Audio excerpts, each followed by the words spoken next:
Bonjour.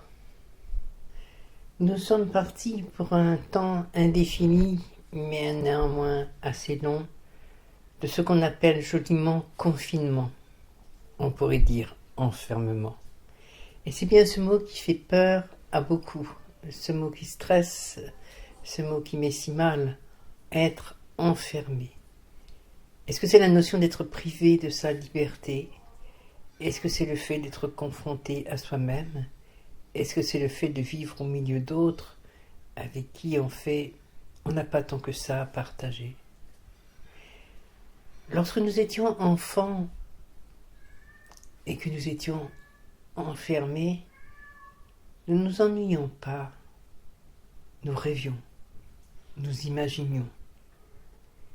Adultes, nous avons pour beaucoup perdu cette capacité d'imaginer, cette capacité de rêver.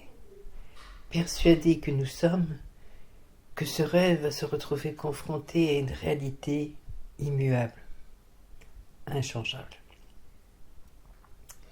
Pourquoi? Pourquoi est-ce que notre réalité ne changerait jamais? Parce que nous avons un travail nécessaire, routinier, mais vital, pour pouvoir se nourrir et faire fonctionner la maison. Parce que nous n'avons pas la capacité, les possibilités de changer notre vie, de reprendre des études, de faire autre chose. Je ne dirais pas tout est possible à celui qui le veut, mais je dirais qu'il y a une voie quelque part ouverte, une voie, une rue ouverte quelque part pour le rêve qui est en nous. Il y en a une quoi qu'on pense. Simplement il faut la trouver, et ce n'est pas toujours facile. Nous avons devant nous une haie énorme, une broussaille impénétrable qui est celle des habitudes, du vécu, du devoir, des obligations sociales, des règles sociales aussi. Comment traverser ce fouillis, cette imbrication, cette mur, cet empêchement qui nous cantonne dans des vies qui ne nous rendent pas heureux? C'est pas la peine d'essayer de les franchir. C'est infaisable. Alors, à quoi ça sert de se poser la question? Il faut les contourner. Il faut trouver sa voie, trouver son chemin. Quel que soit son âge, on peut changer de chemin. Et ça commence souvent par le rêve, par l'imagination. Quand on est petit, on dit « quand je serai grand, je serai ceci ou cela, je ferai ceci ou cela ». Et si on rêvait de ce qu'on peut faire?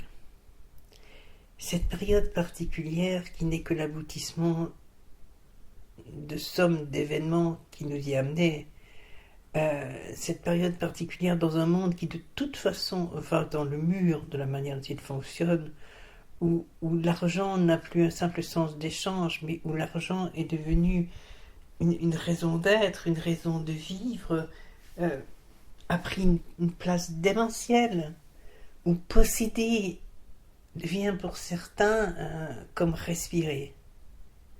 Il faut consommer, il faut acheter, il faut avoir, il faut être libre, il faut avoir droit à des loisirs, il faut avoir droit à des vacances. Il faut. Qui a imprimé dans nos têtes « il faut » ? Cette jolie société de consommation, bien pensée, bien calculée, bien mise en place par des personnes qui, elles, avaient commencé à posséder et voulaient posséder encore davantage de puissance, d'argent, l'argent, la puissance. Mais faut-il vraiment tout ça pour être heureux? Nous pouvons posséder, nous pouvons partir à l'autre bout du monde, et ça devient de plus en plus en conscience difficile, parce que cela implique des choix, et qui, quoi qu'on veuille le penser, impliqueront l'avenir de nos enfants. La pollution reste la pollution. Même pour ceux qui ne veulent pas croire au réchauffement climatique, ils ne pourront enlever la pollution émise par tous ces avions qui volent, entre autres. Il il y a eu des livres, il y a un livre, je n'en oublie le titre, mais d'aucuns s'en souviendront, de ce voyage dans sa pièce, rester dans sa pièce et voyager. Voyager en soi. Toujours lorsque j'étais enfant, comme je commence à être jeune parmi les vieux, mais donc parmi les vieux quand même, lorsque j'étais enfant, j'avais les images des livres pour voyager. Je voyais les merveilles du monde, loin, très loin, et je rêvais, et je voyageais. Et au cours de ma vie, j'ai eu la chance d'en voir certaines. Et je me suis souvenu de cet enfant qui rêvait, et ce rêve m'a soudain devenu réalité. Et certains rêves qui me semblaient inaccessibles étaient devenus terriblement banals à réaliser. C'est là qu'on se rend compte qu'on fait entre le rêve et la réalité. Il n'y a pas tant de pas que ça. Alors, pendant que nous allons rester face à nous-mêmes, au milieu des nôtres ou tout seul, moi je vous propose de se rencontrer de temps en temps, ici, et puis d'échanger, de parler, d'essayer de vous amener des pistes de réflexion, d'autres manières de voir la vie, vous, de partir à la recherche de votre valeur, puisque de toute façon nous sommes loin des autres, c'est très bien. Ça peut permettre d'apprendre à ne plus vivre à travers le regard des autres, à ne plus souffrir du jugement des autres, à ne plus vouloir répondre aux souhaits des autres. Et tout cela, ça veut dire devenir soi-même, apprendre à s'aimer, apprendre à s'apprécier, cesser de se trouver des défauts, cesser de vouloir à tout prix s'améliorer, cultiver qui on est. Nous avons tous des défauts, nous avons tous des qualités, mais ces qualités et ces défauts nous composent, soit. Mais ce qui devrait nous composer, c'est de nous sentir en harmonie avec nous-mêmes. Nos qualités, nos défauts, nous sommes très capables de les adapter à l'autre par respect de l'autre. Mais respecter l'autre ne veut pas dire, et ne doit pas dire, ne pas se respecter soi-même pour le faire. Personnellement, je ne suis pas très sociale, puisque je suis né autiste Asperger, et que la relation sociale est une difficulté, simplement parce que je les comprends mal. Dans ma tête, tout est simple, tout est noir et blanc, tout est 1 ou 0. Le flou est difficile. Étonnant pour une thérapeute, n'est-ce pas? J'ai appris à le comprendre intellectuellement. J'ai appris à observer les autres, donc bien sûr, j'ai appris à les ressentir, j'ai appris à les décoder. Mais dans une interaction sociale dite de base, dans un café, dans un cocktail, dans une réunion, je suis très mal à l'aise. Et je ne les aime pas. Je suis très bien chez moi, dans ce qu'on pourrait appeler ma solitude. Je partage l'appartement avec mes enfants, aussi également autistes, et qui donc sont très bien dans leur chambre. Et nous nous croisons au repas, et c'est plaisant, et nous n'éprouvons pas ce besoin d'interagir. Nous avons cette énorme chance, en ces temps très difficiles d'enfermement. J'insiste beaucoup sur ce mot, n'est-ce pas? Parce qu'il faut appeler un chat un chat. Il faut parler de distanciation sociale, de confinement. C'est de l'enfermement. On n'a pas le choix, on s'enferme. On n'a pas le choix parce que c'est autant notre survie que celle de ceux que l'on aime et que celle de l'inconnu que nous croisons peut-être dans la rue et à qui nous donnerons la mort, sans le savoir. La peste, c'était ça, un peu. Et on l'a oublié. Le temps des grandes épidémies est passé, la science a fait des progrès. Ben non, la science n'a pas fait tant de progrès que ça, puisque la science se fait rattraper par des épidémies. Et que maintenant les épidémies courent le monde et deviennent des pandémies. Voilà. alors on est enfermé pour que cette peste-là ne cesse de se propager et s'éteigne, et que le monde puisse revivre sans que les êtres chers meurent, sans que des adultes et même des enfants meurent, sans qu'on retrouve des enfants avec une fièvre énorme, malades au fond de leur lit, parce que ce virus-là est passé, sans que des enfants pleurent leurs parents, sans que des parents pleurent leurs enfants, parce que ceux-là étaient soignants, qui n'étaient pas si vieux, et qu'en voulant protéger, aider, sauver, comme les médecins de la peste, ils sont morts en héros, mais ils ne sont plus là quand même.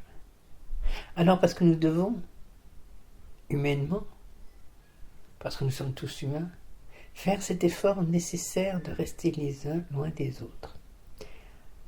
Interrogeons-nous sur ce qui nous anime, sur ce que nous aimons, sur ce que nous détestons, sur ce que nous obligeons à être au milieu des autres, sur le pourquoi nous nous obligeons à être ce que nous ne sommes pas, sur ce à quoi rime une vie entière à être ce que l'on n'est pas.